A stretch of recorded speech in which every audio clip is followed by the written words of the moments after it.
Shalom sahabat Kabari, senang sekali kita dapat bertemu kembali. Sahabat Kabari, hari ini kita memperingati hari kenaikan Tuhan kita, Yesus Kristus, yang naik surga bagi kita semuanya.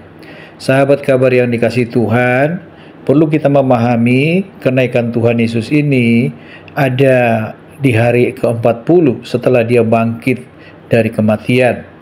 Kita tahu bersama bahwa Yesus kita disalibkan, mati, dan dikuburkan. Pada hari yang ketiga, dia bangkit dari antara orang mati. Dan selama 40 hari, dia menyatakan dirinya, menyatakan kebangkitannya, dan juga dia memulihkan kepercayaan daripada murid-muridnya, menguatkan mereka, dan juga membangkitkan kembali semangat mereka untuk melayani Tuhan. Selama 40 hari juga dia menyatakan kepada orang banyak bahwa dia bangkit, dia hidup. Dengan kata lain, kebenaran-kebenaran firman Tuhan ini menyatakan kepada kita sekarang ini bahwa Yesus yang kita percaya itu, Yesus yang kita sembah itu adalah Tuhan yang telah bangkit dari kematian dan dia benar-benar hidup. Dia hidup bukan hanya 1-2 hari dalam dunia ini, tetapi selama 40 hari dia menyatakan dirinya kepada murid-muridnya dan juga kepada orang-orang banyak pada waktu itu. Dan saat ini kita merayakan, memperingati hari kenaikan Tuhan Yesus. Sahabat kabar yang dikasihi Tuhan, perlu kita memahami kenaikan Tuhan Yesus ini sangat penting. Kenapa sangat penting? Karena dua hal yang harus kita pahami. Yang pertama, kenaikan Tuhan Yesus merupakan penggenapan janjinya kepada murid-muridnya. Dikatakan dalam Yohanes 14 ayat 1, 2 dan 3. Saya bacakan buat kita semuanya. Ayat 1, janganlah gelisah hatimu, percayalah kepada Allah, percaya juga kepadaku. Di rumah Bapakku banyak tempat tinggal.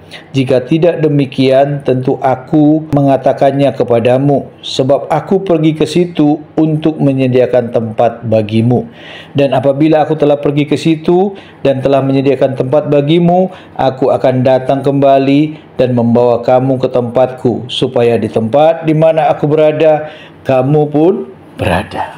Di sini harus kita pahami bersama, Yesus pernah menyampaikan atau berkata kepada murid-muridnya bahwa dia akan pergi ke rumah Bapa. Dan ketika dia pergi ke rumah Bapa, tujuannya adalah menyediakan tempat buat orang-orang yang percaya, buat murid-muridnya, buat rasul-rasulnya.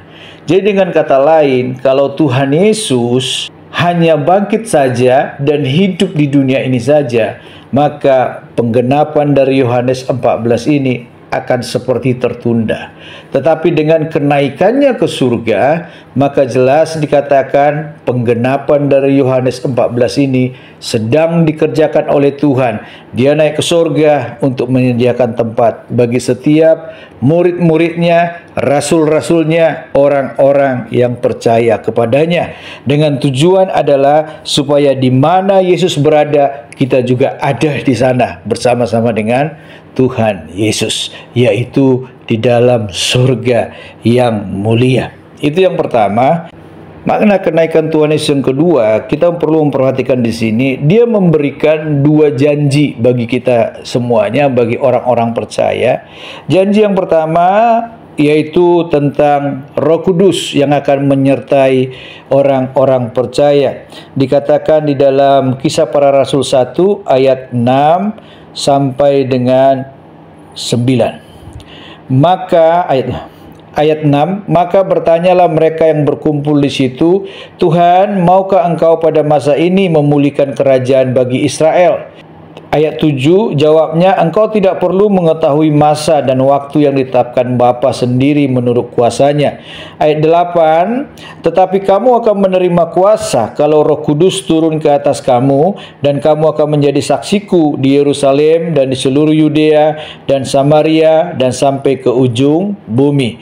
Ayat 9, sesudah mengatakan demikian, terangkatlah ia disaksikan oleh mereka, dan awan menutupnya dari pandangan kedatangan mereka.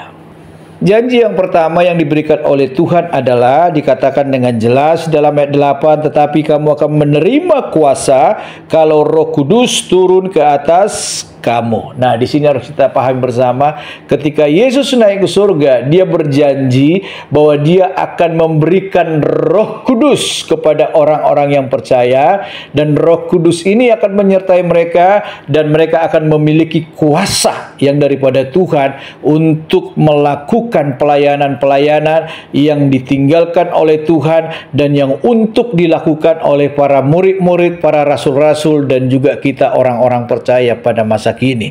Dan saya mau berkata kepada kita semuanya, janji Roh Kudus itu nanti akan digenapi ketika setelah 10 hari Tuhan Yesus naik ke surga, yang kita kenal dengan hari ke-50 atau hari Pentakosta, yaitu pencurahan Roh Kudus bagi setiap orang-orang yang percaya, bagi setiap rasul-rasul yang ada pada waktu itu, dan bagi setiap murid-murid Tuhan Yesus. Dan saya mau berkata kepada kita semuanya, kebenaran firman Tuhan mencatat itu semuanya. Pada hari Pentakosta, ketika mereka dipenuhi oleh Roh Kudus, mereka dipakai Tuhan dengan dahsyat dan luar biasa. Itu janji Tuhan yang pertama. Dan janji Tuhan yang kedua dikatakan dalam Yohanes 14 ayat 3. Dan apabila aku telah pergi ke situ dan telah menyediakan tempat bagimu, aku akan datang kembali dan membawa kamu ke tempatku, supaya di tempatku di mana aku berada, kamu pun berada. Dan ini janji Tuhan yang kedua. Janji Tuhan yang kedua ini belum tergenapi. Ini berbicara mengenai kedatangannya yang kedua untuk menjemput kita, orang-orang yang percaya kepadanya. Kedatangan yang kedua ini sangat penting bagi kita semuanya. Setelah Tuhan mempersiapkan semua tempat bagi kita semuanya, maka Dia akan datang kembali, Dia akan menjemput kita, kita akan bersama-sama dengan Dia sebagaimana telah dijanjikannya. Dikatakan di dalam ayat yang baru kita baca tadi, Dia berkata, dan apabila aku telah pergi ke situ dan telah menyediakan tempat bagimu, aku akan datang kembali dan membawa kamu ke tempatku, supaya di tempat di mana aku berada, kamu pun berada bersama-sama dengan Tuhan di dalam kekekalan yang mulia. Sahabat kabar yang dikasihi Tuhan, perlu kita memahami di sini dengan jelas juga ketika Tuhan Yesus terangkat ke surga, malaikat juga berkata kepada murid-murid yang menyaksikan kenaikan Tuhan Yesus ke surga tersebut. Kisah Para Rasul 1 ayat 10, ketika mereka sedang menatap ke langit waktu ia naik itu, tiba-tiba berdirilah 2 orang yang berpakaian putih dekat mereka. Ayat 11, dan berkata kepada mereka, hai orang-orang Galilea, mengapakah kamu berdiri melihat ke langit? Yesus ini yang terangkat ke surga meninggalkan kamu akan datang kembali, saya tekankan, akan datang kembali dengan cara yang sama seperti kamu melihat Dia naik ke surga. Ini penekanan yang penting buat kita semuanya, bahwa Yesus yang naik ke surga itu akan datang kembali.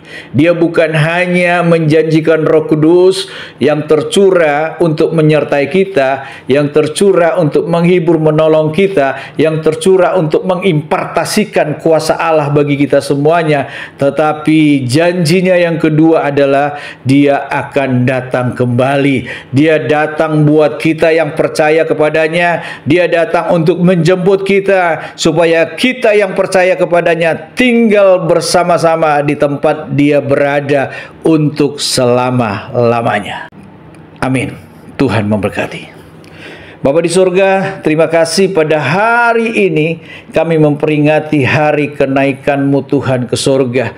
Engkau menyediakan tempat bagi kami di surga yang mulia, dan Engkau memberikan bagi kami yang tinggal di bumi ini Roh Kudus-Mu yang menyertai kami semuanya, yang memampukan kami untuk menuntaskan segala amanat agung-Mu yang Engkau percayakan bagi kami, yang menyertai kami, menghibur kami, menguatkan kami, memberi semangat bagi kami dalam menjalani hari-hari kami selama kami masih hidup di dalam dunia ini.